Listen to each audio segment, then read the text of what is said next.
3 years ago, we started working on non-invasively measuring blood pressure. So a Whoop member would put on a cuff, they take 3 readings, they enter those 3 readings into the Whoop app, and then their forwards, they get a daily estimate every day from Whoop of their blood pressure, and it's super accurate. That's interesting. I was describing starting a company. I was 22 years old, and at the same time, Nike was about to enter the space, and Apple was rumored to be entering the space. It seemed impossible that you'd be able to measure heart rate from the wrist, let alone at the same accuracy as a chest strap. We banged on that for like over a decade and got really good at it. Now we sit here and we can do blood pressure really well. Will the current AI models be able to reference all of the retroactive data from the very first day that you put on a Whoop, even if it was in 2017? Yes, using the Whoop app is like you've got this world-class coach over your shoulder looking at the app with you and telling you what to do. We want our members to be able to live healthier, longer lives. If you put really smart minds against something for a long enough period of time and it doesn't defy physics, like it's plausible, humanity tends to win. What are the other problems that you're trying to solve when it comes to implementing AI with health and fitness?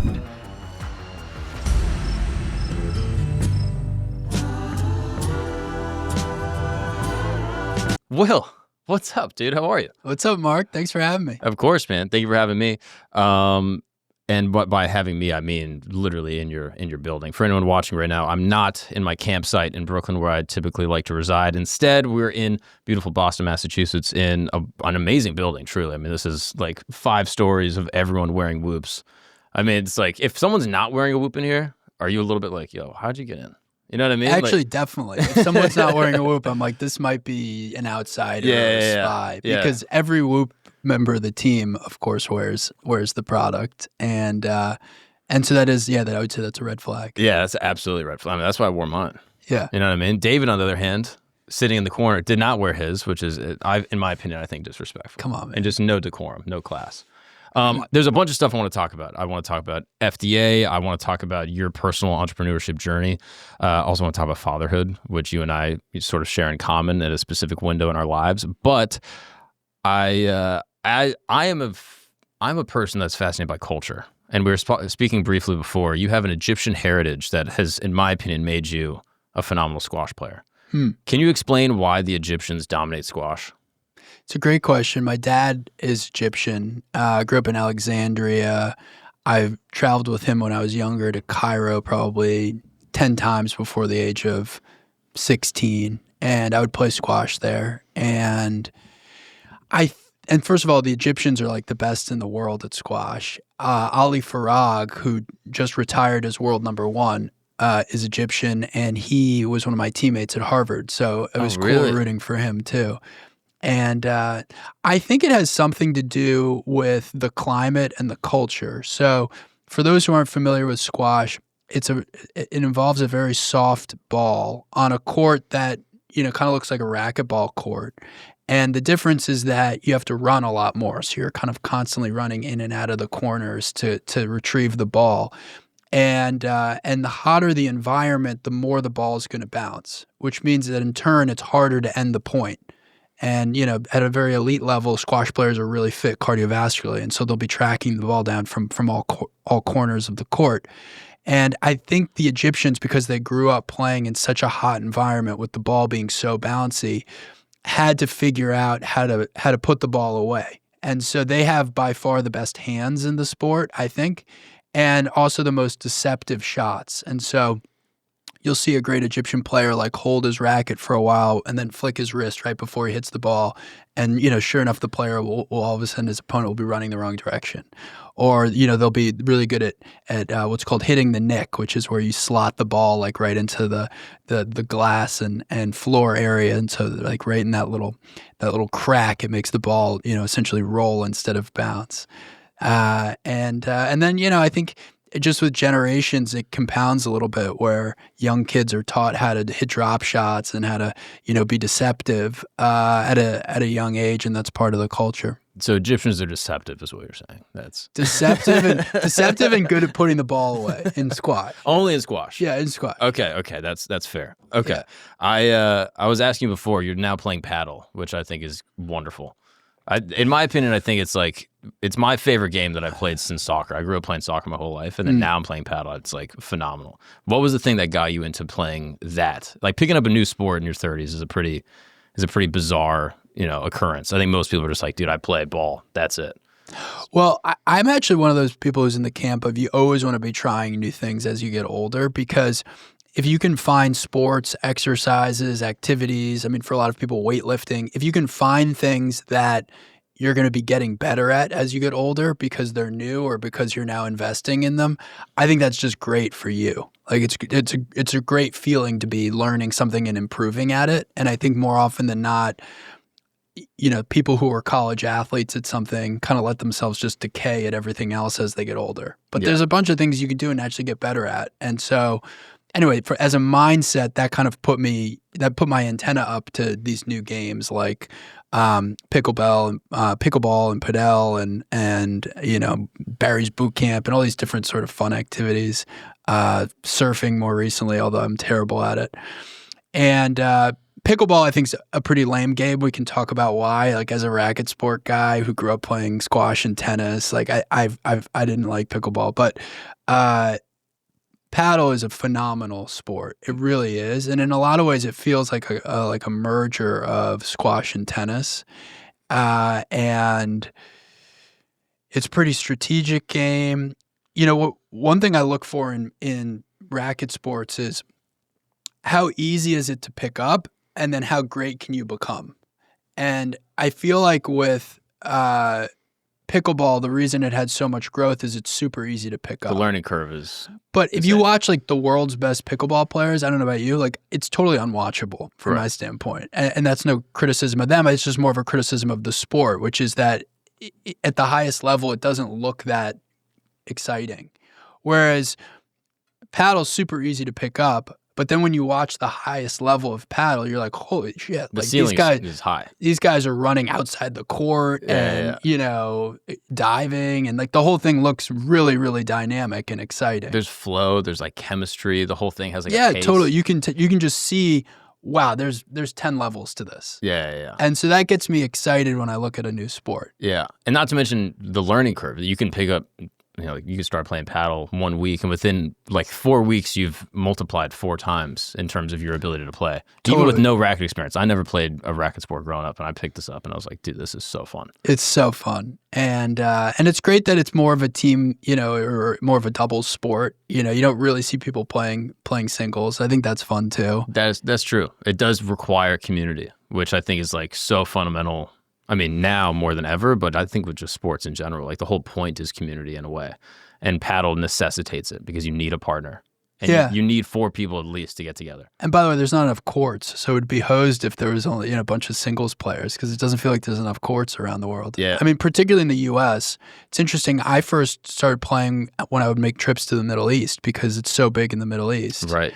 And it seems to be a sport that's growing very fast around the world, and the U.S. is sort of catching up. Dude, I think in COVID, Sweden built like 20,000 courts. It's like something insane. Yeah. You're like, no, you mean 2,000? No, 20,000 courts. Whereas in the U.S., I think there's like 1,000 maybe. Like it's. And I wonder where tennis is in 10 or 20 years, because if a lot of people start playing paddle instead of tennis, that'll change tennis. Oh, absolutely. And I think the issue with tennis is just the learning curve. You're just chasing balls like the first month that you're playing tennis if you just started when you're 30. Whereas the paddle, you can pick it up and be like, oh, I'm actually decent at this. You know? Like you can kind of figure it out as you go.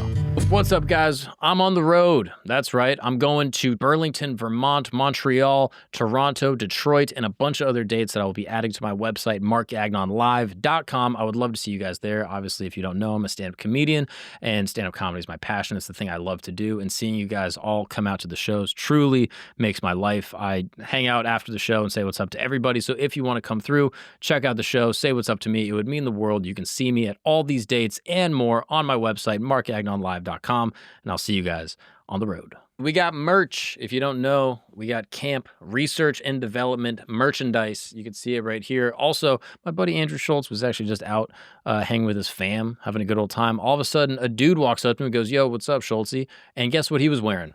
This shirt right here. So shout out to that legend, whoever you are. You're the man. I appreciate that. And if you want to cop your very own Camp Threads. Go to camp-rd.com. We're dropping all sorts of new gear. You can see some of the images here of some of the products that we got.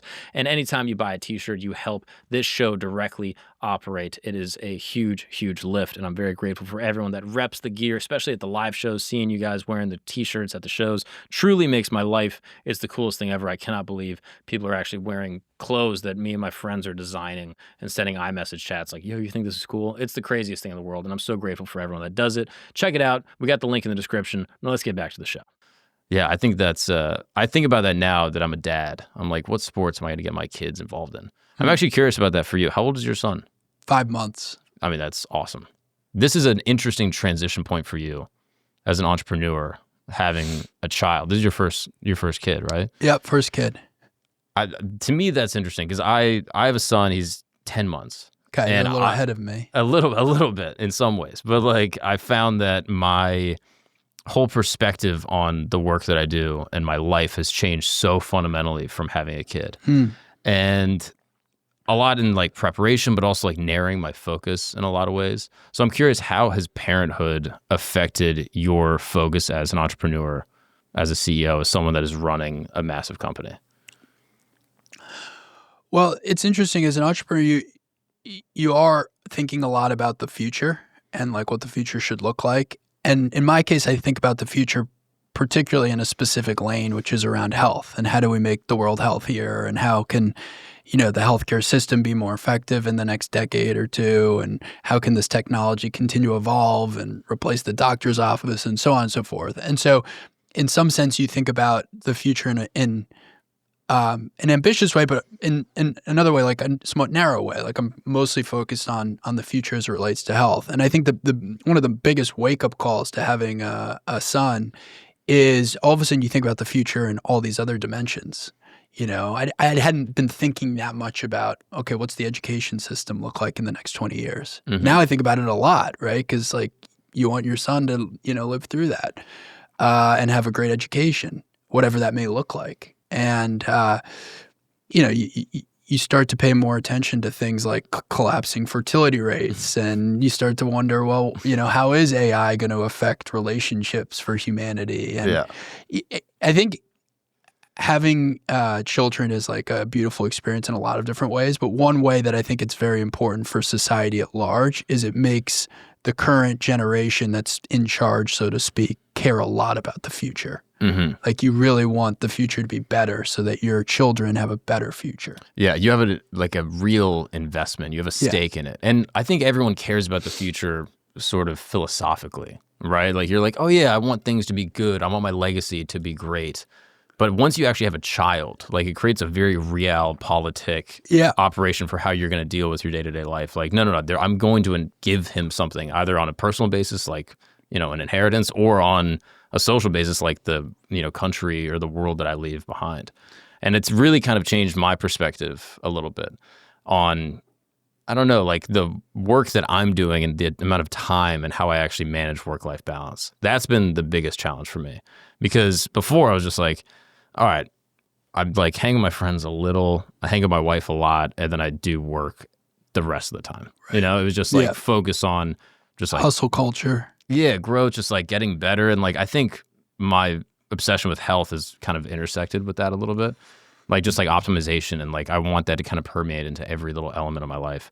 But now that I have a kid, I'm forced to do nothing in a lot of ways. So I'm curious, how has that affected just on a personal basis, like work-life balance? Like five months is not a ton of time, but it is enough time to have, I think, the way that you operate be fundamentally shifted. I subscribe a little more to this idea of work-life harmony than balance.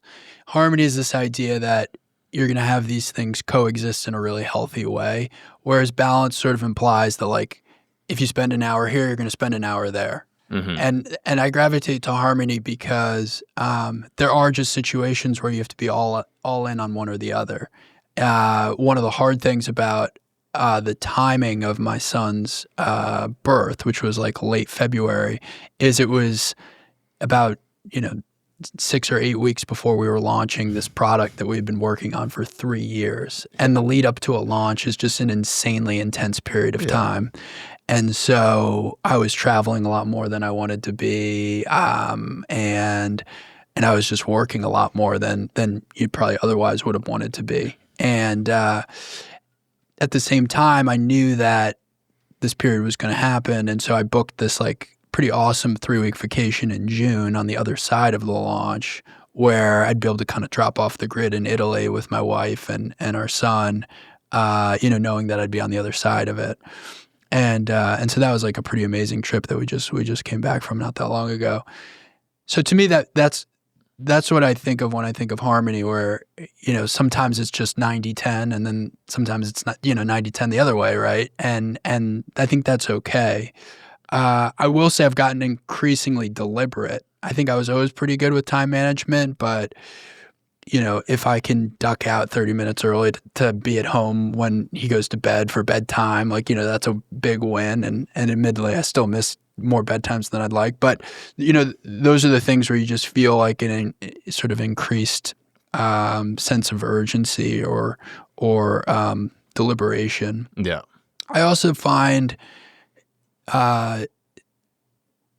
the bar for I'm going to go to this thing that I'm being asked to do has just gotten a little bit higher, right? Like whereas before maybe I would say yes a little bit more often, or if I wasn't sure, I'd still get on the plane, And now it's like, well, I'm just going to be a little more selective. Yeah. And so in some ways I'm grateful that I started this company before I had kids, because I do think when you're trying to make it, when you're kind of in that more 0 to 1 stage, like I do think there's a lot of sacrifice that comes with that. And I'm glad that I'm at a stage now where I can have some of these trade-offs, because it's just hard. It's hard to be a great entrepreneur and a great father all the time in harmony. Mm-hmm. And how old are you now? 35. Which to me, even like having a kid at 35 by New York standards is like almost like relatively young. You know what I mean? Like all my friends in the city that have kids, like again, it's crazy how much that's changed in the last like 30, 40 years. Bro, we're talking about fertility rates. It's like, it's wild. But I also recognize like New York is a very specific pocket of people that are hustling, that are, addicted to caffeine, nicotine, and, other stimulants. Else. So it's a place where people go to make it, get money, and, delay having families. But even having a kid at 35 is like, I think it's an interesting move on your part, because I do think it indicates a desire to have a family and like be focused on things that exist outside of, your work persona, so to speak, And I know a lot of people that are so focused on work that they always say like, oh yeah, have kids when I'm done, but you're still very much in the middle of it. Like you're dropping new products and launching new features, and then also, harmoniously being like, yeah, I want to have kids and like raise a family.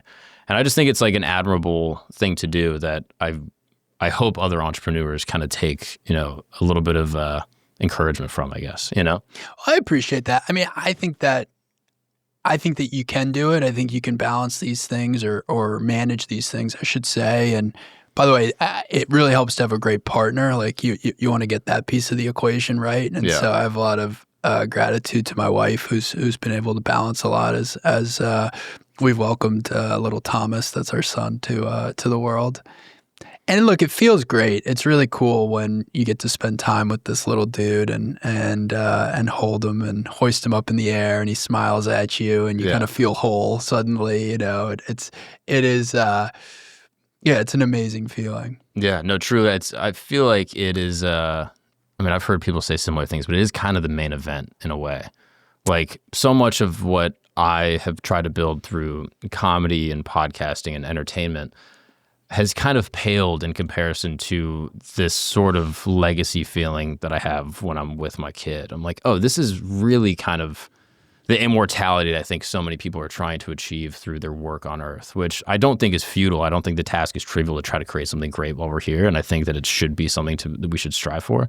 But ultimately, I do look at my son and I'm like, oh, the memories that we have and the way that you might talk about me to your kids and then to your grandkids, I feel like that legacy is I think that's the statues that people want erected of themselves kind of exist in their children in like a metaphorical sense, you know? And I think that both can be done, but for me at least, I just didn't expect to have such a sudden onset of emotional capacity and sort of like broader belief about myself through having a kid, you know? Yeah, it definitely widens your emotional range, and I think it gives you more perspective. There's an interesting evolution that I think happens for every entrepreneur that also in a way ties to having children.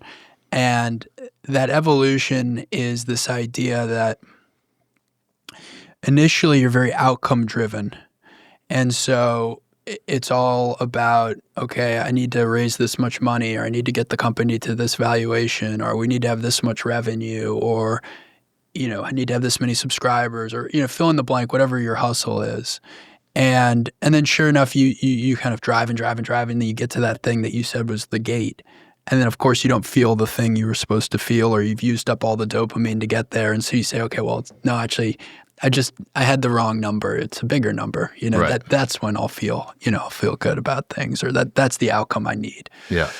And look, I think every entrepreneur is guilty of that to different degrees. The key is to move away from being super outcome driven and manage to stay driven while also being grateful. And so it's using different chemicals in your brain too. So the outcome mode is like a dopamine system, but you can burn out on the dopamine alone. And so the gratitude system is a serotonin system, and that also makes you happy. And so and sometimes entrepreneurs worry that if they're too like pleased with where they are today, like it'll hurt the drive system. The complacency kills you. But it actually doesn't. It's you can be hyper driven and appreciative along the way. And that in turn will make you, one, I think, be able to run for longer, but also kind of have a healthier mindset.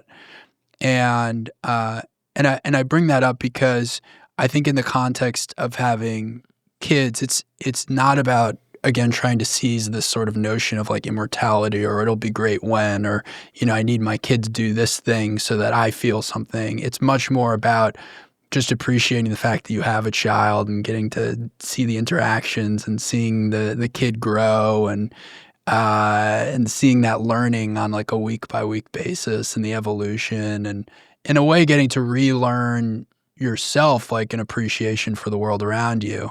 When you see a kid play with a toy for the first time, or a ball for the first time, or, look in a mirror for the first time, like all of a sudden you're like, yeah, wow, look at all these things around us. Yeah. Developing consciousness in real time is pretty bizarre. Yeah. And so I think a lot of the battle for a hard driving entrepreneur is to be present. And I think a lot of the magic of being a parent is to be present. Yeah.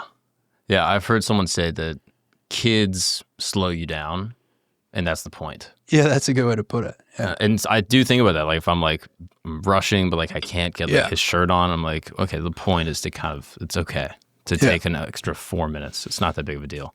I'm curious, with a newborn, how are you sleeping? Reasonably well. Fortunately, he's a pretty good sleeper, and we've got a nurse who's terrific, who's helped with some of that. Oh, that's awesome. Yeah. That was the thing, to be honest with you. I stopped wearing my Whoop for 3 months. Because the sleep was that bad? Truly. Yeah. I wore it every day for, probably like 2.5 years. And then a few months ago, I took it off. And I was like, I just every day waking up being like 20% recovery. Yeah, it's hard. Was just bumming me out. And then thinking that I was sleeping better than I was, and then seeing it, and then just seeing, no, you slept terrible, you slept terrible, you slept terrible for like the first few months of his life. Honestly, bummed me out. The first few months is definitely the hardest. I was like, dude, what is the point? Once you get on a sleep schedule, that's where. Now it's been fine. Yeah. But I do think Whoop needs a dad mode. You need a button to be like, hey, feedback heard. I have a kid, so just don't judge me too hard right now. We're working on that actually with a lot of the AI work that we're doing, which is going to make the coaching and the feedback in the app be so much more catered to you and what you're experiencing in your life. So adaptive learning, it's like, oh, you have a child right now. Yeah, and all you'd have to do is tell Whoop at some point, hey, I've got a newborn. He was born on this date, and all of a sudden that'll completely change the way Whoop talks to you. Interesting. Would it change sort of like your relative floor? Would it be like, okay, you typically are getting this much recovery, but we understand that given the circumstance, for the next few months you'll be getting, this recovery? the scores wouldn't change, but the coaching on the scores would change. I see. So it would give you a little bit more permission to be run down and maybe scold you a little less for being run down in the case of dad mode. Yeah. No, that's really cool. The AI implementation I've found really interesting. Like even just on the app, going into like the AI coach, being like, hey, what time do I need to go to sleep to get better recovery? And just being able to ask and not have to search through a UI and actually find it for myself. Just being able to go to a place, be like, hey, this is what do I need to do? And being able to have someone just tell me is really transformative for health, I think, in a really broad way that I don't know if people really are anticipating. But I think it's going to fundamentally change fitness. I'm glad you said that, and it's going to get a lot better for what it's worth. I mean, we're making some big investments in it right now, and one big piece around it is personalization. So it should talk to Mark differently than it talks to Will, differently than it talks to Jack, and so on and so forth. And that could be based on where you are in your life. That could be based on what motivates you to be successful. You know, some people probably want like a hard-o. Some people need a little bit more of a comforting, loving voice. You know, and anywhere in between, right? That's sort of the brilliance of coaching. There's going to be a whole memory component where essentially everything that you input in the journal and you tell Whoop and so on and so forth, Whoop will just remember, and that'll be used in the context of how Whoop coaches you. There's a lot that we're doing right now around structuring the data. So, you know, I've got like between 10 and 11 years of continuous physiological data on Whoop. Mm-hmm. That's a pretty fascinating data set. It's probably one of the largest physiological data sets on a human being ever. And how does Whoop use that data so it feels like it's at my fingertips, right? And how does it reference different periods of time? And that's going to be a very interesting question. But essentially, we want it such that, you know, once you've spent like a year on Whoop, the idea that you would want to use a different product should decrease dramatically because of the value that you're going to get from all the context of this period of time versus that period of time. Right. Could be different seasons, could be different locations, could be different places. You know, all these things affect how you slept or you recovered or your motivations. And there'll just be so many more insights at your fingertips. Will the current AI models be able to reference all of the retroactive data from the very first day that you put on a Whoop, even if it was in 2017? Yes. And even more exciting than that, it's also going to be able to reference other data sets. So for example, we're coming out with Advanced Labs this fall.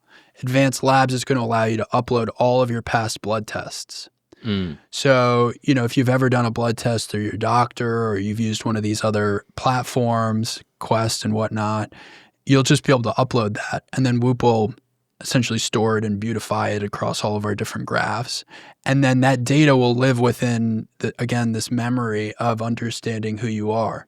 And then on a go-forwards basis, you'll be able to do blood tests through Whoop. And so it'll all feel under the same umbrella. And you can imagine over time adding more of these data sets. Because, you know, I have access to a lot of the best doctors and researchers, and obviously I run this company and I've got Whoop on and da-da-da.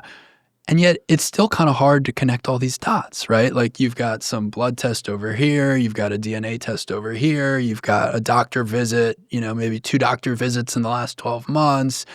Oh, I had an MRI because I had surgery recently. Yeah. It's very decentralized. Yeah, there's just like, and what do you make of all of it? And often you've got different doctors even at times. Like when something goes wrong, you're seeing multiple doctors. You get different doctors at times telling you different things because they don't have all the same information. And so all of this data needs to live under one umbrella, and there should be a powerful AI that sits on top of it that you can communicate directly with to make sense of it. Yeah.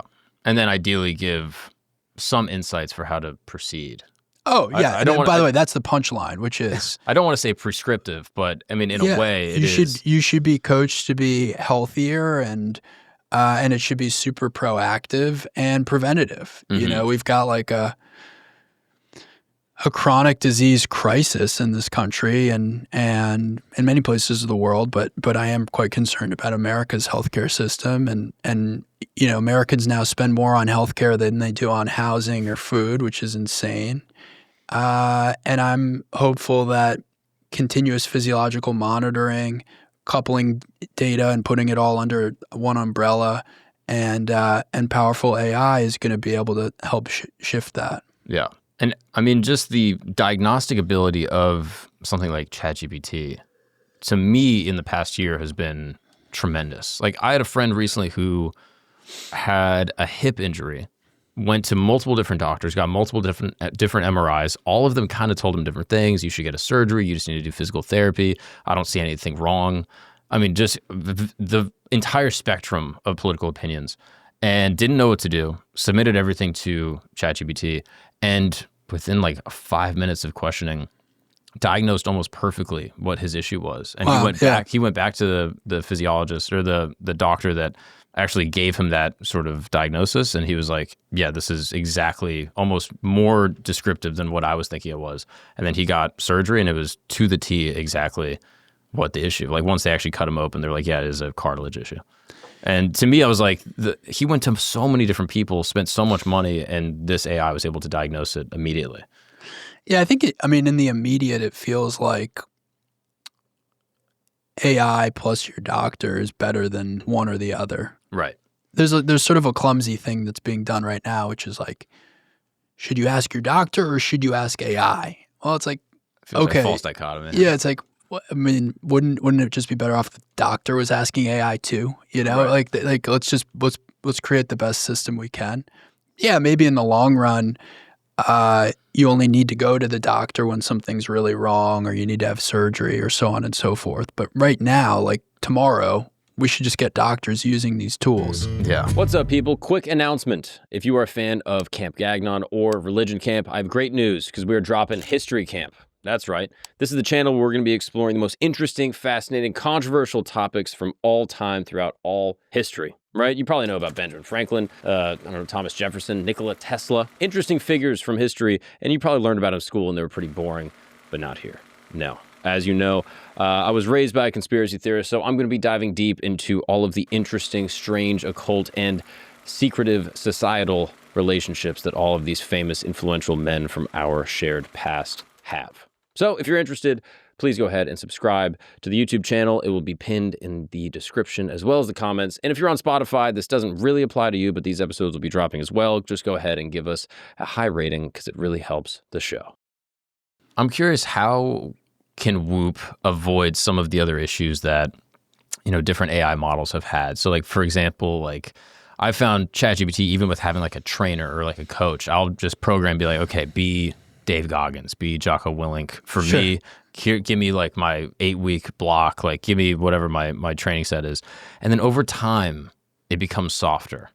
And then over time, it kind of loses personality. And I don't know what is happening internally within the API, but the voice changes. So I'm curious, is this an issue that you're aware of as far as like models kind of forgetting information or changing over time? And is there a way to remediate that within Whoop internally? What you're describing sounds like an issue with personalization and memory. Right. And I think the model companies are trying to decide right now how much of that they want to own versus how much they want to be just a great model. Right. And yeah, it sounds like that specific case, something didn't really follow on the personalization and memory standpoint, because the version of it we're building for Whoop, if you told it those things, it wouldn't forget that. Mm. And if it was a hard-o on day one, it's going to be a hard-o on day 100 until you tell it, hey, I want to go back to dad mode, or whatever. Right. Pick whatever analogy you want. Yeah. Right. That's interesting. What are the other problems that you're trying to solve when it comes to implementing AI with health and fitness? I like to just sort of think backwards from the member experience, right? I think sometimes it's easy to get so obsessed with the technology that you kind of keep building technology and then figure out what to do with it. But really, you want to start with what is the member experience and then figure out how the technology applies to that. I think the member experience should be to navigate any health issue in your life and to have this partner in crime, so to speak, to do that. And we want our members to be able to live healthier, longer lives. We recently updated our mission to unlock human performance and health span, which reflects really the evolution of the company, which was all around human performance and the pinnacle of sports and athletes, with healthspan, which really reflects this idea that it's not just how long you live, but living at a higher quality. And we want people to live longer quality years. And where the experience kind of is really important is when you're looking at your data, you can quickly understand it and know what to do with it. I think Whoop has been good at this historically in the sense that we've always tried to summarize information in layers. So if when you opened the app, for example, we just showed you all the things we collect, you would be like totally overwhelmed and have no idea what to do with it. So, just the idea of from an experience standpoint, okay, if you have 3 seconds, maybe it's what color is my recovery today? Red, yellow, green. Or if you got 30 seconds, it's how well did I sleep last night and what's my percentage of my recovery? And, if you got 3 minutes, maybe it's then understanding those things as well as your heart rate variability and your resting heart rate and what workout you should do. Mm-hmm. That's, I think, been a productive system in terms of layering data.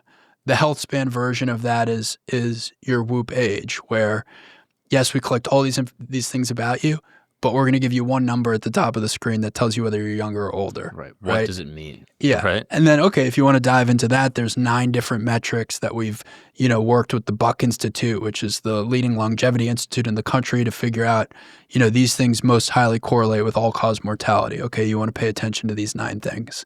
And then we show you within those 9 things, how far apart are you from people your age or people who are younger your age, and all of a sudden you can action on it. Anyway, I give this background just to say, we've done a pretty good job, I think, structuring data in layers and creating scores and summaries of information to help simplify that experience. The next evolution of that is really telling people how to change these things in an effective and useful way.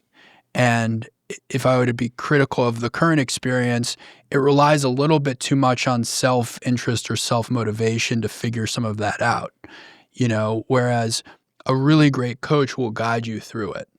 And what you want to feel like on a go-forwards basis using the Whoop app is like you've got this world-class coach over your shoulder looking at the app with you and telling you what to do. And based on this data, you should do these things.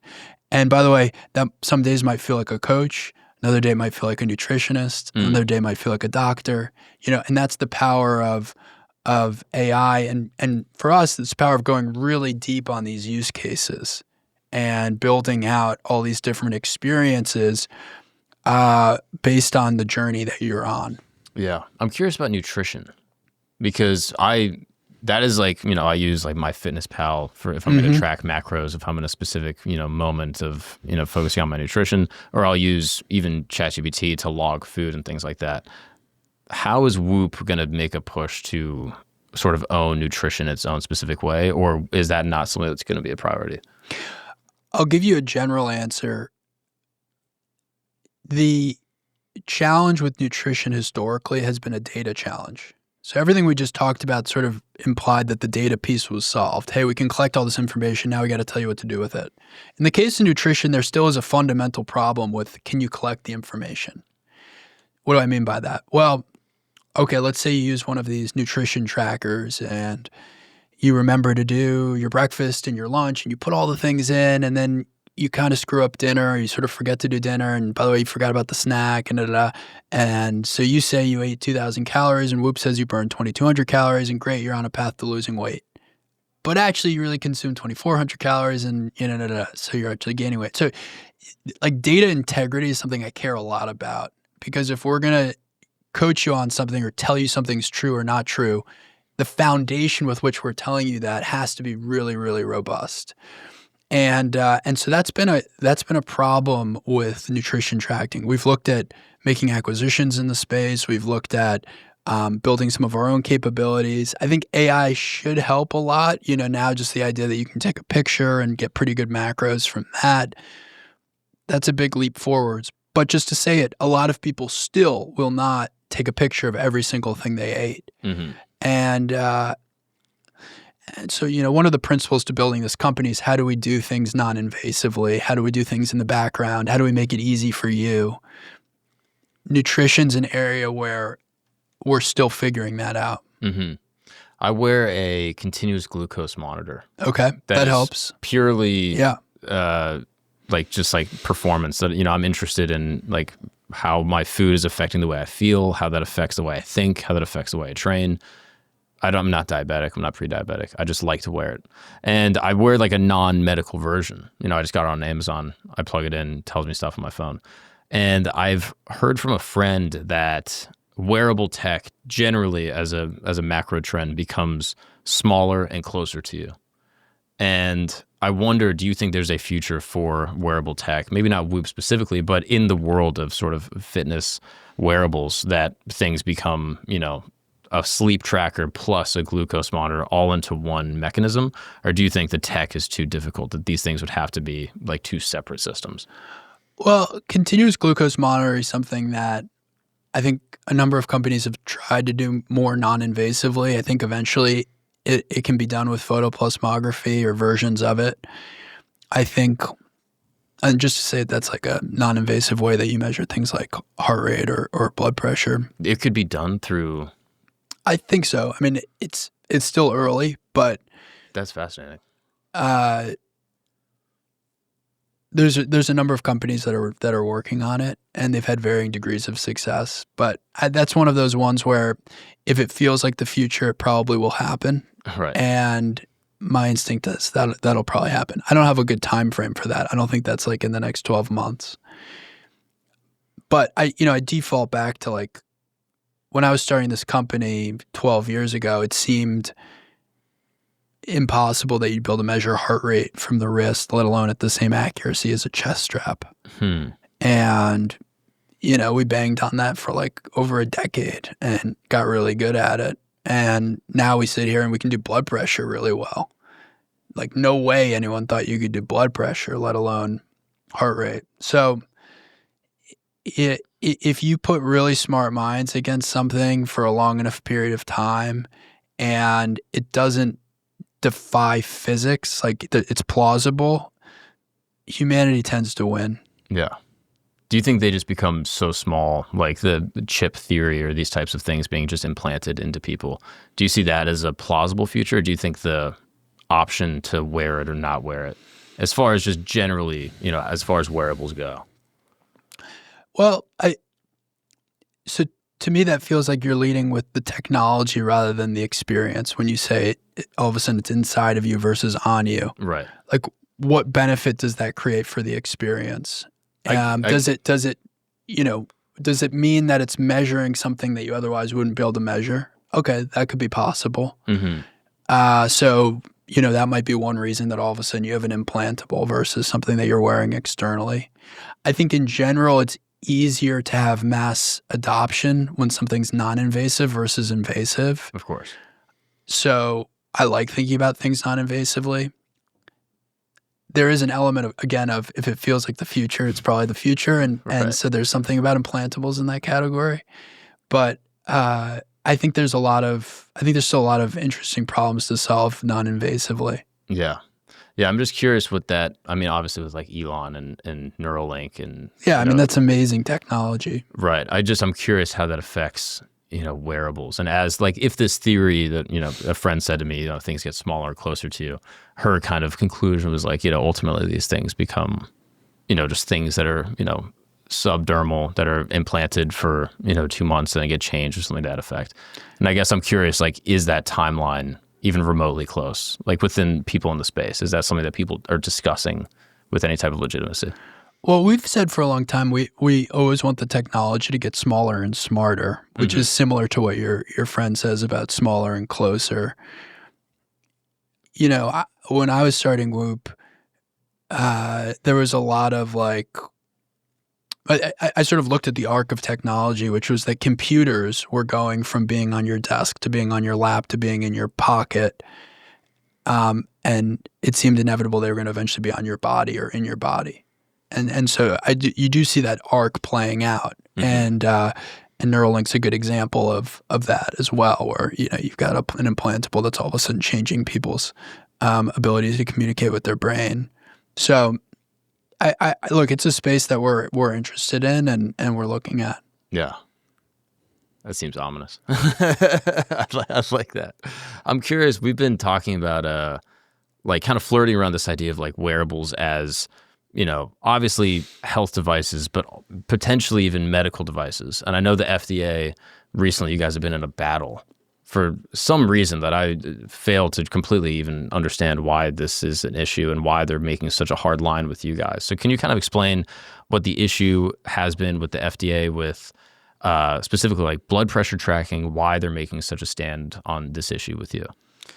So the first thing to understand about medical regulation is one, it varies by market. So every country has their own form of a regulatory body.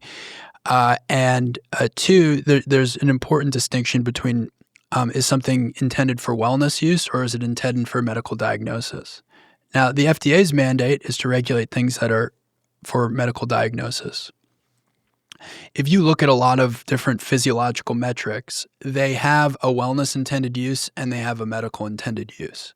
So let's take heart rate, for example. Heart rate has existed since the 80s with, chest strap monitors. It can be used to, help people understand exercise or stress. Whoop does it. The Apple Watch does. A lot of products do heart rate monitoring. And that is under a wellness umbrella, those use cases, because you're using heart rate to explain exercise. And so that's intended for wellness. If you want to tell someone that they have AFib, right? All of a sudden that requires a medical clearance because it's more in this, umbrella of diagnosis. And so that's an example where you'd have to work with the FDA, you'd have to go through clinical trials, and you'd have to get the product approved. Now, just to say it, Whoop has actually done both of those things. We've done heart rate monitoring in a wellness capacity, and we've done ECG monitoring, and it's cleared by the FDA. So today we have a medically cleared product by the FDA. So we're pretty familiar with this distinction.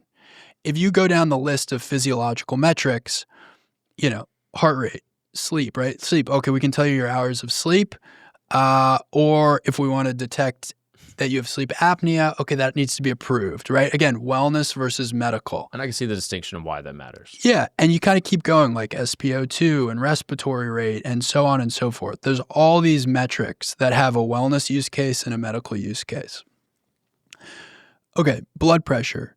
So 3 years ago, we started working on non-invasively measuring blood pressure. Just to say it, blood pressure is a critical understanding of your body. It's a really important physiological metric. There's a reason when you walk into a doctor's office, it's the first or second thing they do is they measure your blood pressure. It's something that people should be really aware of. And so it's a metric that we care a lot about.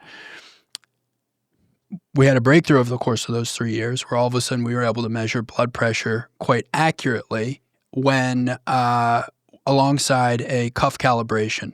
So what does that mean? So a Whoop member would put on a cuff, they take 3 readings, they enter those 3 readings into the Whoop app, and then their forwards, they get a daily estimate every day from Whoop of their blood pressure. And it's super accurate. And we built this feature under the umbrella of wellness. There's a ton of peer-reviewed research that supports the fact that blood pressure has a wellness impact on your life. Not surprisingly, blood pressure affects your sleep and your stress, and it's affected by nutrition. And I had a woman in my office a couple of weeks ago. She had a lower reading on Whoop for blood pressure, and all of a sudden, she realized she was dehydrated. She drinks more water. All of a sudden, their blood pressure is back normal. Like that's a classic wellness use case.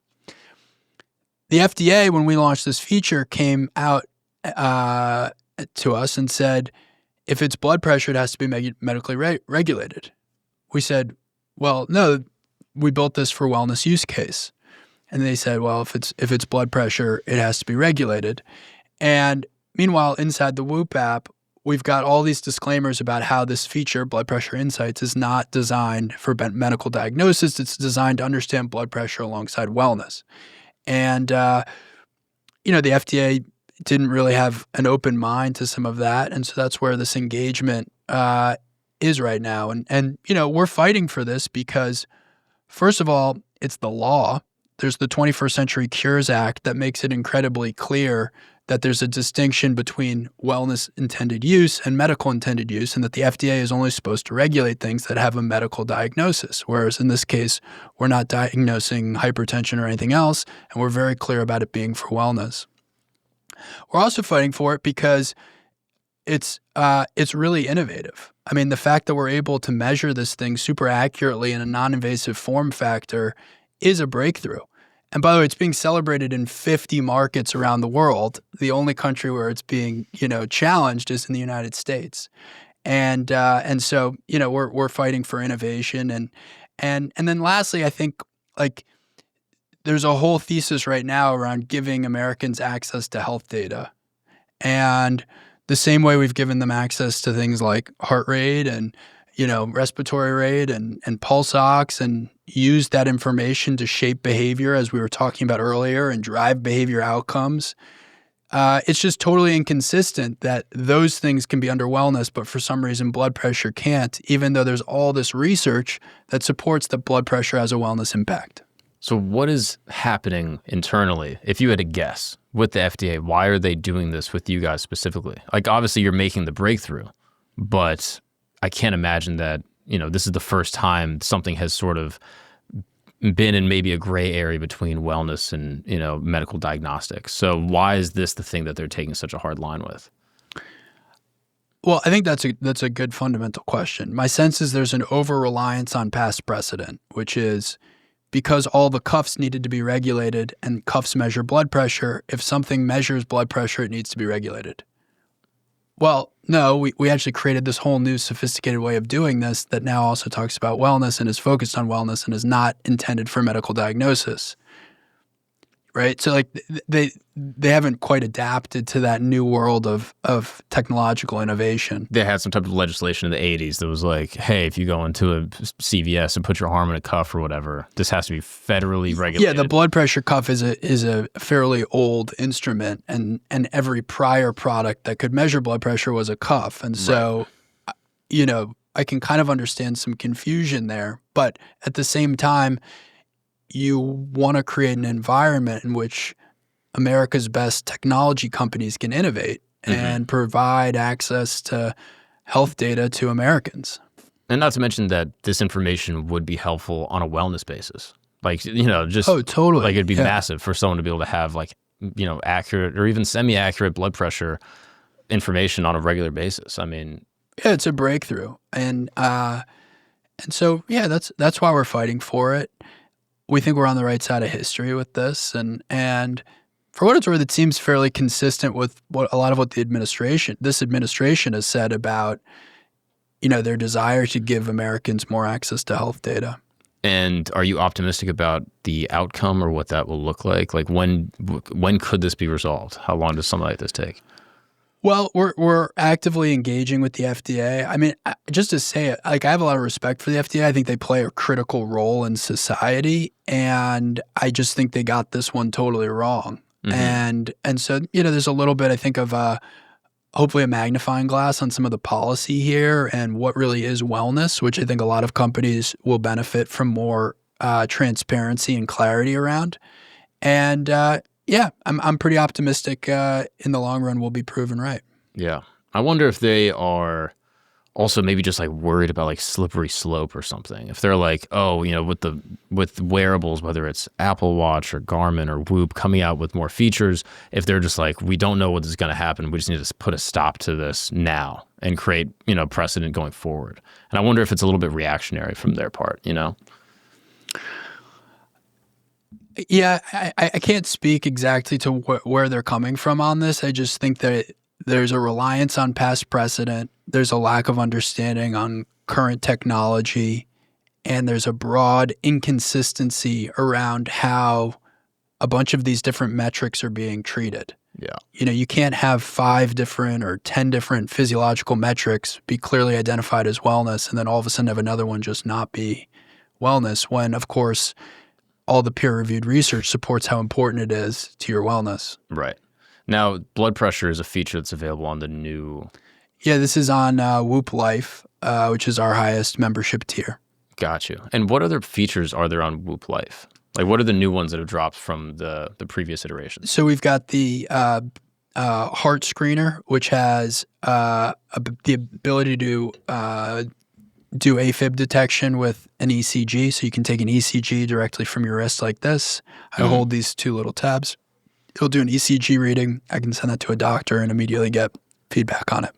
Oh, you can send it to the doctor internally from Whoop. Yeah, directly from Whoop. Yeah. Wow. And by the way, that's a medically cleared feature from the FDA. So like we worked with the FDA for 2.5 years to get that cleared. Wow. So, I just want to say that we're pretty familiar with this distinction between wellness and medical, and we've already engaged very closely. Open to collaboration. Yeah, we're open to collaboration. Yeah.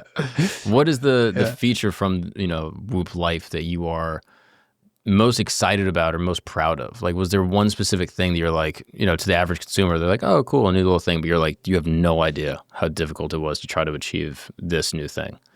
Well, I would say blood pressure insights was one of the hardest features we've ever developed, in part because we did so many things on the technology side to make it possible, but we also did a lot of things to make it a wellness specific feature. One of my frustrations with this process with the FDA is they haven't even engaged around a lot of the things that we did to emphasize its wellness category. So for example, when we were testing, we initially called it blood pressure monitor, and we initially said today's reading.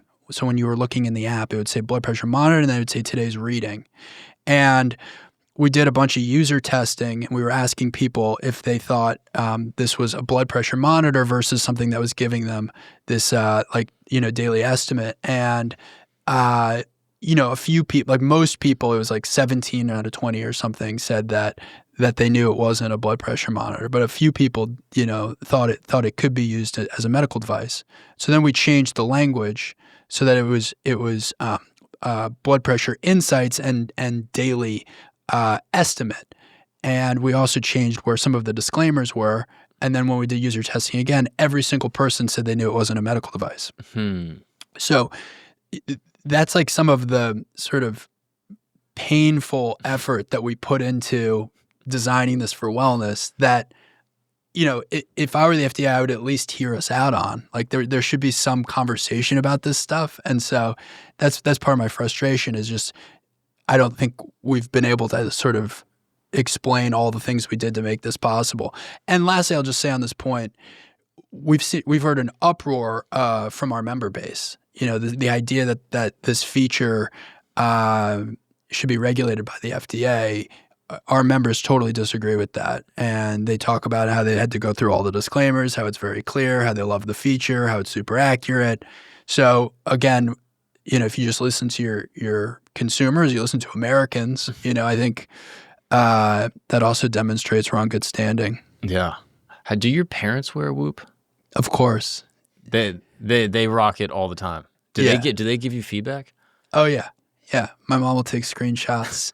Be like, I'm a little disappointed by the feedback Whoop gave me today. Really? Oh, thanks, Mom. Yeah. That's so funny. Have they contributed anything? They're like, oh, that's actually brilliant. Like, I didn't even consider this. Like, specifically in the early days, were they ever like going through being like, this doesn't actually function properly? Well, I mean, I'll say this. If you're 22 years old and you want to start a company, your parents' energy towards you on that topic matters a lot. And my dad, immigrated to this country when he was 22 years old with like $3,000 in a suitcase and really had, not a lot of a plan in front of him. And he figured it out and went on to have a very successful career. What kind of work did he do? He worked in finance. Okay. Like in private wealth management, and worked at JP Morgan for a while. Was he doing finance in Egypt before? No. Really? Yeah. He left from Alexandria and then came to the States to figure it out. Did he have college education in Alexandria? No, it was actually in London. Oh, interesting. Yeah. So he went Alexandria here, London, then came back? Well, to be fair, he went from Alexandria to London to the States. So he was in London for 2 years before coming here. Gotcha. But my point broadly being like he did something a little crazy when he was really young too. I mean, very crazy. Yeah. And my mom, I think, has always had a positive attitude towards this entrepreneurial spirit of mine. And so I think they both were excited for me and nervous for me, but they weren't negative about it. Mm-hmm. And that was helpful because it was at a time when I think a lot of other people in my life were quite negative about it. Starting a company was not like, just the leap of saying I was starting a company was one of the hardest parts of building Whoop, because I was in this very, from the ages of like 20 to 22, I wanted to do this thing, but I didn't know what I was doing. And a lot of other people were taking safe jobs and going on a safer path and making, by the way, 6 figures right out of college because Goldman Sachs or McKinsey wanted to pay him a bunch of money. And so I felt kind of like a loser going to start a company. And especially when I tried to raise capital for the company initially, or I tried to recruit people, there was just a ton of rejection in that process.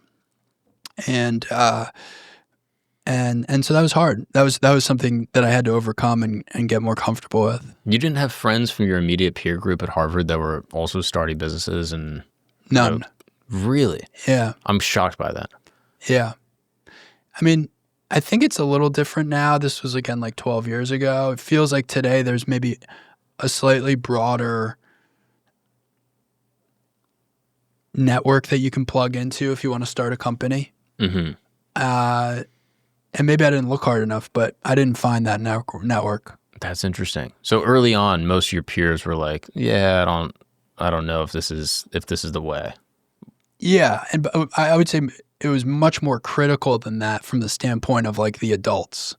When I went to go meet with people who invested in early stage businesses or who understood technology or had built a successful career and told them about what I was thinking about doing and why I wanted to start this thing.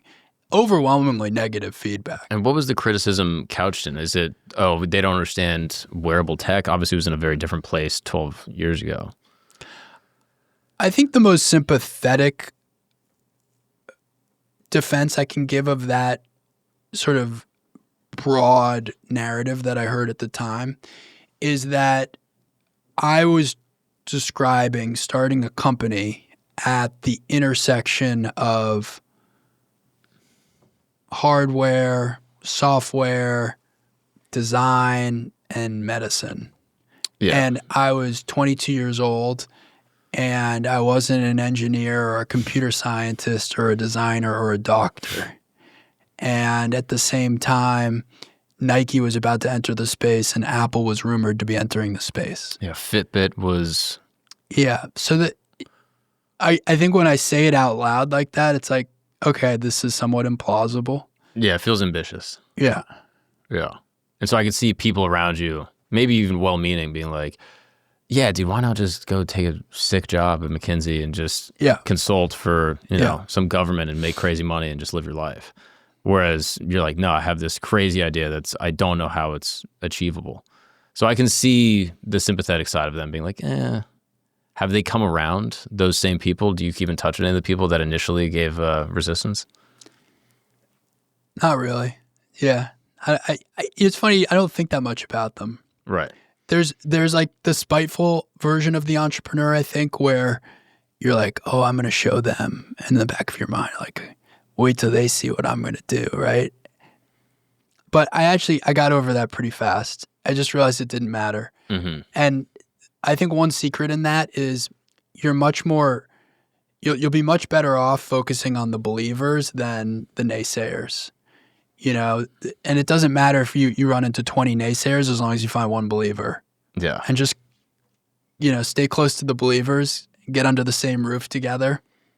And your parents were big believers. They supported off rip. I think they believed in me. I don't know if they initially thought the idea for the company was like a home run or not. But I think they believed in me. What made you think that they were not as enthusiastic about the idea? Did at any point your dad pull you aside and be like, hey, Will, what are we doing? Well, I mean, look, even there's times where I think back on it and I'm like, God, it was a hard idea, I was naive and that in some ways helped. I didn't realize how hard it was to build a company that was hardware and software and kind of in the intersection of research and medicine. Thank God you didn't know. Yeah, There's no way you there's would an have started element had to, you known how hard it was going to be. there's an element to that. There's certainly an element to that. Yeah. And so were your parents, at any point, was your dad like, or was he like, yo, go ahead and we'll see how this goes? And then pretty quickly you started having, versions of success that he was like, oh yeah, we let this rock. I think his headline was "Go for it." Yeah. Good luck. And we didn't spend a lot of time talking about the nuances of, how big the hardware team should be versus the software team, or how much capital I needed to raise, or whatever. A lot of that was just under the umbrella of figure it out. Were there mentors that came along that started to guide you at a certain point and actually showed you how to build a company and how to assemble teams and create leadership hierarchies? I learned a lot of things, I think, through trial and error. I think I did have great early stage investors and mentors and advisors. And one thing I learned over time was to figure out who to call for what problems. I think a mistake you can make as an entrepreneur is to think that your mentor is the person you call about everything. But really, you want to find sort of these different strategic nodes that you can go to for different problems. Okay, I've got a capital problem, I'm going to this person. I've got a design problem, I'm going to this person. I've got an engineering problem, I'm going to this person. You kind of build this like network around yourself. And do you still have that now in some capacity, or does it exist as like the executive team internally? I'd say it's both of those things. You have a board of directors that you lean on. I've always had a lot of advisors around the company because what Whoop does is so multifaceted. There's so many different divisions and types of hard work that we do here. But I'll say this, and this is not something, again, I knew when I was 22. If you set out to do something really ambitious and really hard, that attracts a certain type of person. So maybe it's going to turn off 9 out of 10 people, but the one person it intrigues is probably pretty good at what they do. Because the best people want to work on the hardest problems. Right. And you do want to create a filter as well, depending on what kind of business you're building. But the filter goes something like this. If I tell you, Mark, you're going to do something that's never been done before, we don't know how to do it. You're either going to be someone who smiles and says, hell yeah. Right. Or you're going to be like, that doesn't make any sense. Right. Why would I do that? Right? And you're self-selecting for people that are ambitious. Yeah, and by the way, just like be honest about that filter. Like, hey, we want you to do something that's really hard that's never been done before. Do you want to work here? Yeah. Right? Like, and so in a sense, it self-selects, and you end up with this really ambitious, capable group of people. And everyone's a little bit crazy in a good way. Yeah. How were the early rounds of actually funding and getting investment? Was that difficult? Like, Yes. I can imagine that point of being like, especially a young founder being 22, 23, trying to loosen up a couple mil from an individual investor, from, private equity, group must be a daunting task. What were those early meetings like, trying to actually get capital? Oh, I mean, a lot comes to mind. I think fundraising is a skill in that of its own right. And people don't really talk about that, but it's an obvious thing if you think about it. Like the ability to raise capital and tell a story and get people to give you money and believe in the future and to create alignment around that and to create a process around that. It's a skill. And that's a skill I needed to develop. And you can make the mistake as a young entrepreneur, or really as anyone who's trying to raise capital first time, of thinking you either have it or you don't. And that's not the right way to think about it. It's just something you need to get better at. You need reps, you need rejection, you need to smile after that rejection, and you need to keep going. And so that's the pain of learning how to raise capital for the first time. In my case, there were a few other challenges. One was that I didn't really know even where to start when it came to raising capital. So there was a lot of, I get introduced to this person who introduces me to this person who introduces me to this person. And you're kind of on these various, webs of introductions trying to figure out where you're going. And in hindsight, like now, I would know very quickly where to go to raise any type of capital for any type of business. Another thing was that the business I was building, again, was very capital intensive. So it wasn't like, oh, if this person can raise a few $100,000, it'll be obvious that I should add a few $100,000. You know, there's a little bit of like a momentum element to fundraising where if you can get a few people in, then a few people follow. It really was like, oh, wow, this business is going to require a lot of capital. And by the way, the companies that are entering this space are the biggest companies in the world with, you know, hundreds of millions of dollars dedicated to this specific problem. So remind me what you're going to be able to do with my 100 grand or 50 grand, right? Another mistake I made was I felt like I was perpetually fundraising for the first year or two of the business. And when you raise capital, you really want to have a beginning of a process and meet everyone at once and then push to close. You know, you want to create pace and you want to create scarcity. Those are two key components independent from your business that drive a fundraising process. It needs to move quickly and there needs to be a lot of demand, and then that herds everyone together to boom close. If you go meet one investor and wait 2 weeks and then go meet another investor and wait 2 weeks, they all kind of just wait around. And in a sense, you can't blame that investor because the investor is trying to look for other sources of data. They just met you. They're trying to figure out, is now the time to jump in? Well, if nothing's really happening yet, I guess I can just wait a little bit longer and see where Will is in a month, you know? Yeah. Whereas it's like, hey, this is coming together. This is happening. We're getting term sheets. Da, da, da. So again, that was another mistake I made. And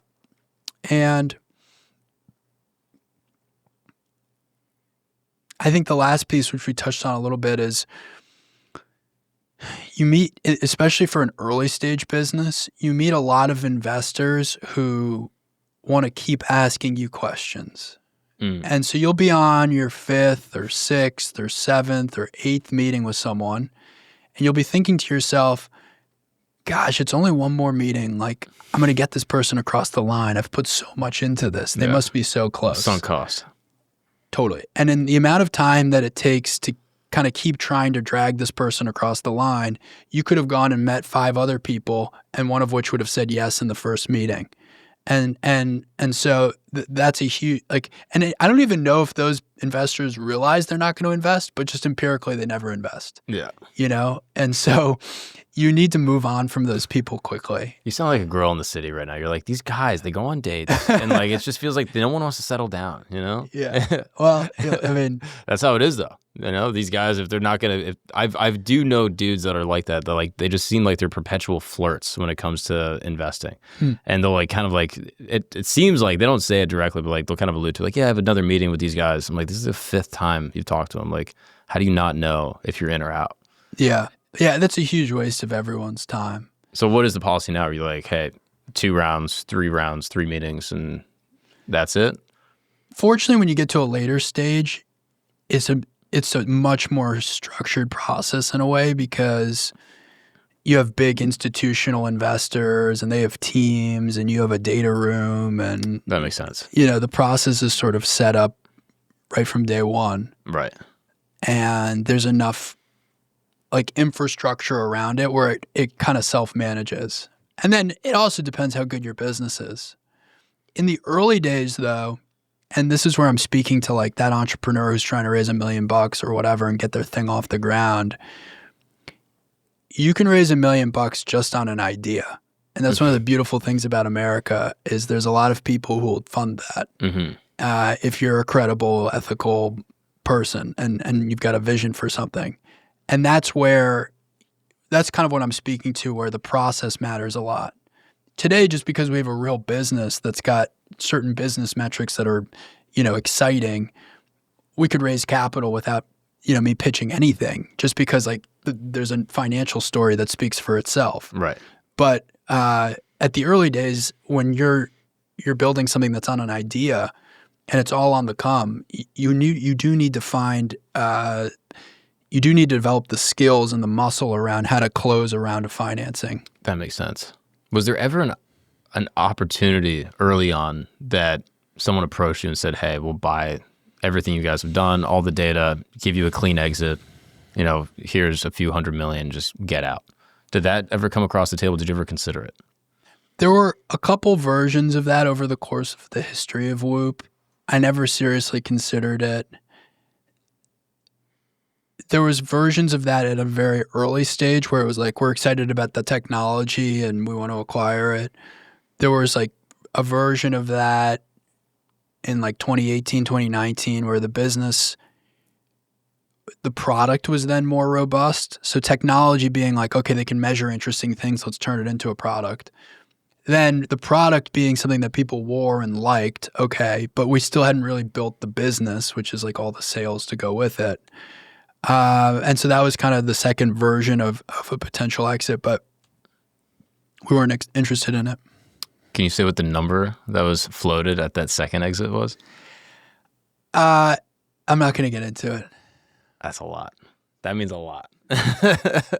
That's an interesting thing, though. I just know I've met founders on opposite sides of the spectrum where, I just have friends. I had a friend that exited for like 160 million like last year. It's awesome. And he was just like, yeah, dude, I'm done. Like I was happy with what we built. I liked it. I wasn't obsessed with it. It was cool. And I'm clean, And I was like, oh, that's an interesting perspective. He's like, yeah, I didn't want to have 10 years and this arduous process of building and competing and trying to get knocked off and regulation. I just wanted a clean break. And then I've met other folks that are like, no amount of money would get me to budge because this is my life's goal. This is my passion. And I am an unmovable object when it comes to me pursuing this dream. And it feels like things kind of exist on either side. I'm curious. I mean, based off your behavior, I feel like you are a true ideologue that really loves what you do and have a real vision for, making America and the world healthier, more health conscious, and just promoting wellness. Is that fair? I'm certainly a missionary about it. I think at the same time, I'm pragmatic about it. It feels great to make investors money. It feels great to make shareholders money. It feels great to have your team win, and that requires a financial outcome. And, I'm going to deliver that for the team and the shareholders and all the people who have believed in me and this vision along the way. So you can't let the mission cloud the fact that this is a capitalistic endeavor too, from the standpoint of taking care of the people who believed in you. Like, I do really believe in that. That said, there's a huge overlap in these two concepts in the sense that as you've hit milestones over the course of a 10-year period, do you feel like you've reached the top of the mountain from the standpoint of what the mission is capable of and what the business is capable of? Or do you feel like you're still ascending? Mm-hmm. And where a lot of businesses get sold is when the CEO or the management team kind of feel like we're at a local high here. We don't really know how we're going to get to the next thing. And these guys want to give us a lot of money, right? And so when you look at it through that lens, you're like, okay, yeah, we should probably exit here.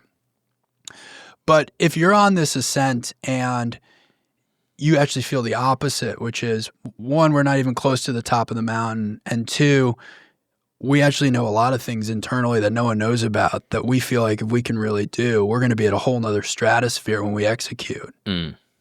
Then you're ready to keep going, and you're ready to strap in. That makes sense. That's how I feel. Yeah, I think that gives me a much better perspective on kind of the calculation that went into it. Yeah. The last thing I'm curious about, just with kind of understanding you just as like an entrepreneur, is, I mean, I think you sort of possess like an interesting, almost like prototype. And I'm sure people have made, comparisons like, oh, Zuckerberg or whatever, right? Like a young founder from Harvard that's developing, something that is hyper ambitious that is now massively successful. And I'm sure people make a bunch of overlaps and they try to project it onto you. I'm curious, growing up or even now in your entrepreneurship journey, do you feel like you connect or commiserate with other business people, any other entrepreneurs? Is there anyone that you read about that you're like, oh yeah, I can understand what this is, or maybe that even inspired part of the journey or why you wanted to be an entrepreneur in the first place?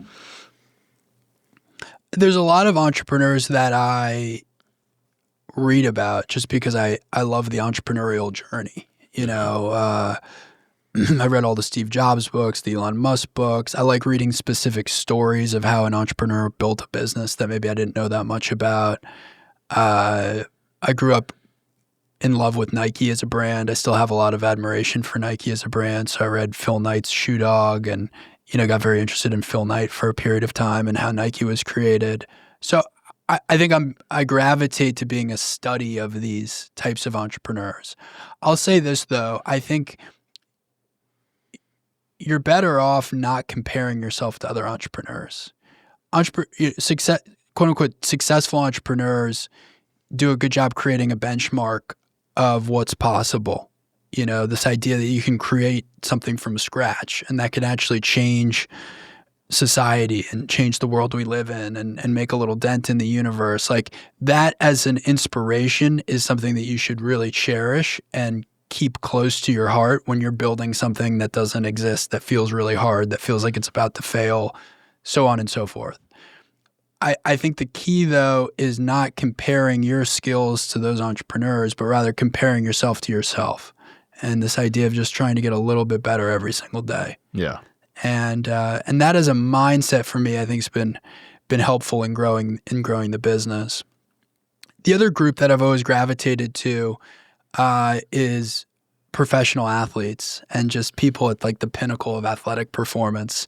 And so I grew up, loving Michael Jordan and Tiger Woods and Roger Federer and some of these, just iconic athletes who always found a way or who, could dig deep. And one of the cool things about building this company is now I'm friends with a lot of professional athletes and have relationships with a lot of professional athletes. And so I've gotten to, sit like this with a Cristiano Ronaldo or, a Rory McIlroy or a Michael Phelps or a Patrick Mahomes and so on and so forth. And I think there's something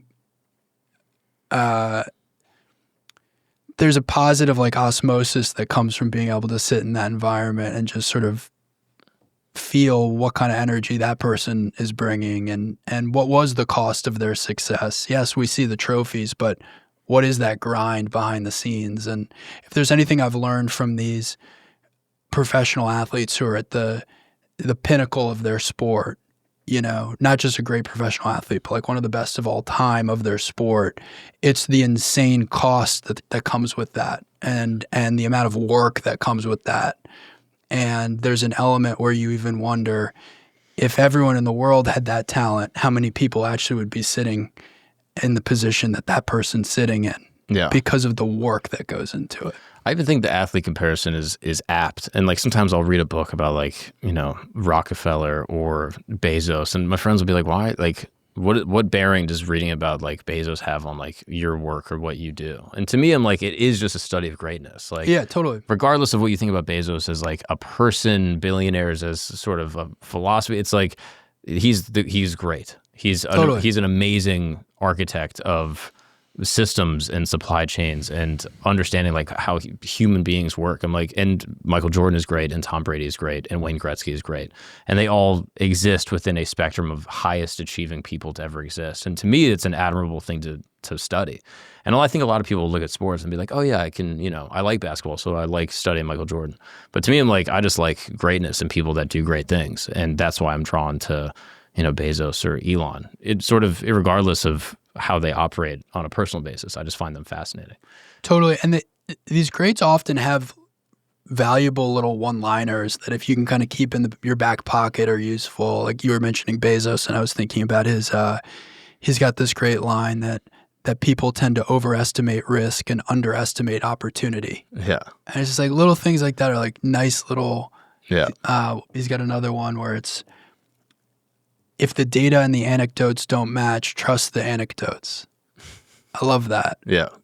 It's like if something just doesn't feel right, doesn't sound right, but data's telling you one thing, like pay more attention to what's going on. Trust the vibes. Trust your intuition. Yeah, which is an interesting thing for someone to say who's built one of the most successful companies in the world. He had a thing about entrepreneurship. He's like, the amazing thing with entrepreneurship is that you're basically playing baseball and the returns from your home run are so outsized. He's like, if you're playing baseball, the most points you can score is 4. Right. But in business, great point. The most you can score is 1,000,000x. Like the top end is so high and the strikeout is the same. But the top end, the ceiling is massive. And just that metaphor of like, oh yeah, imagine you're playing baseball, but there's a base, almost an infinite number of bases, and there's a runner on all of them. Like, yeah, you absolutely should swing. Like, to me, just even that metaphor is just like so much wisdom distilled into a single line. And I think about Bezos a lot for that reason. I think there's a version of that with people too. In what way? Like, yeah, I think that you can invest in someone and create the right belief system in them, and they can work their asses off and commit to something and be like 1,000x the person that under different circumstances they could have been. Mm. And people don't really talk about that, but I do think there's this element of human potential which is underestimated.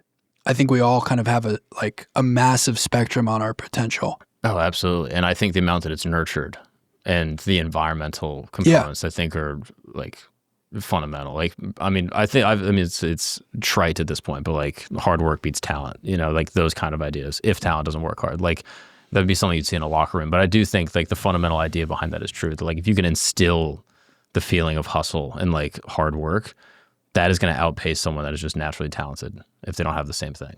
And creating the environmental atmosphere for someone to do that and to actually, you know, commit themselves to achieving something hard. I mean, now again, as a parent, to circle all the way back, like I think about that with my kids. I'm like, how do I create an environment where they are nurtured and well loved, but also really want to work hard and like really love working hard and like handle rejection? Like that, to me, that is like one of the biggest challenges that I'm thinking about with my kids. Yeah, it's a hard thing. I've found that it's hard to take someone who is seemingly